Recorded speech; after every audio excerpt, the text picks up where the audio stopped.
Entre las ramas había algo, una figura alta, encorvada sin rostro, deslizándose hacia nosotros como si flotara en el aire.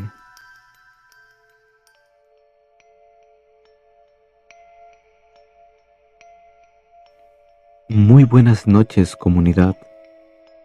Me alegra tenerlos una vez más en este espacio donde la oscuridad tiene voz y los relatos se vuelven ecos que te acompañan incluso después de que acaban. Si me escuchas mientras regresas a casa, o si soy tu compañía mientras trabajas, estudias o intentas conciliar el sueño, gracias. Porque cada vez que me dejas entrar, me permites acompañarte en un viaje hacia lo desconocido. Así que apaga la luz, ajusta el volumen y déjate llevar por el relato de La Loma de los Perdidos. No suelo hablar de esto. A decir verdad, me tomó años poder siquiera contarlo en voz alta, sin sentir que algo me observaba desde algún rincón de la habitación. Esto pasó hace más de 6 años, y aunque los demás han aprendido a enterrarlo como si fuera una anécdota más de la adolescencia, yo no puedo, porque esa noche se llevó a alguien que era parte de nosotros, y porque aunque nadie nos crea, sé muy bien lo que vimos. Éramos 5 amigos: César, Ricardo, Elías, Mateo y yo. Ese sábado no teníamos plan fijo.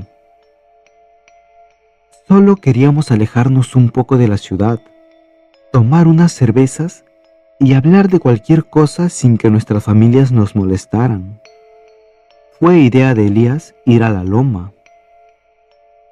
Está bien retirada, ahí no molesta a nadie, solo hay árboles, monte y oscuridad.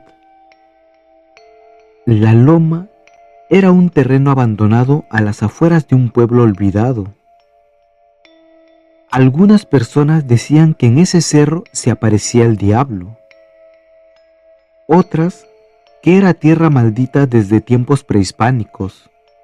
Pero a nosotros, jóvenes y pendejos, eso nos parecía interesante. Incluso nos reímos cuando Ricardo mencionó que por ahí había una estatua de un ángel, que según algunos pobladores tenía vida. Si la veo moverse, me la ligo, dijo Mateo entre risas. Nadie imaginaba lo que pasaría después. Llegamos como a las 8 de la noche. A esa hora el cielo ya estaba oscuro y la brisa del campo soplaba con fuerza. No había ni un alma alrededor. Solo árboles, hierba crecida y una tranquilidad rara, que más que calma era imponente. Nos sentamos en círculo, pusimos la bocina, sacamos las cervezas y empezamos a relajarnos. Pero al poco rato algo cambió. Primero fue el sonido, o mejor dicho, su ausencia.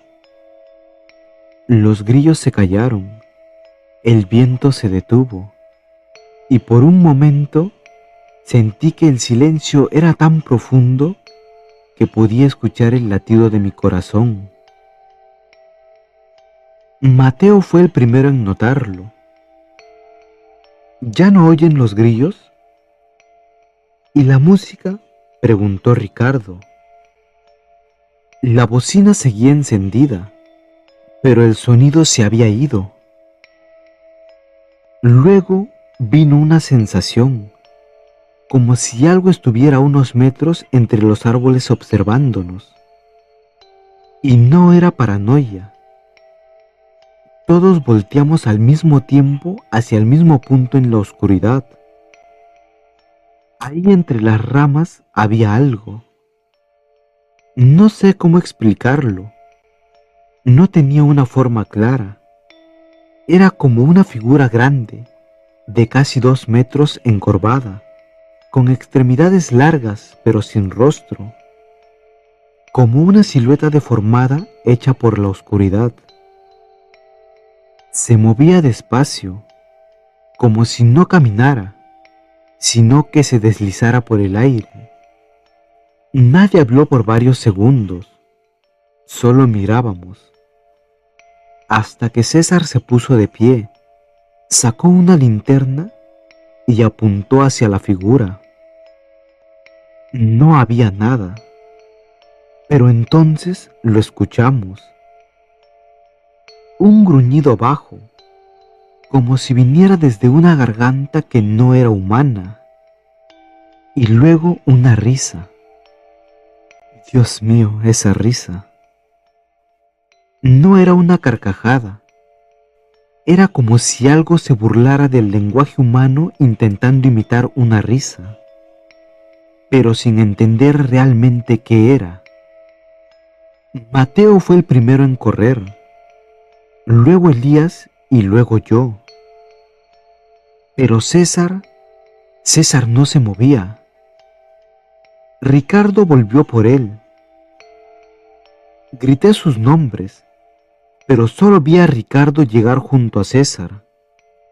Y entonces los árboles se sacudieron como si algo enorme se moviera a toda velocidad. La figura salió de entre las sombras, y lo último que escuché fue el grito de Ricardo. Como pudimos, logramos arrastrar a César, pero Ricardo ya no estaba. Lo llamamos, gritamos, iluminamos con linternas, pero no hubo respuesta. Lo único que encontramos fue la maldita estatua. Era la estatua de un ángel.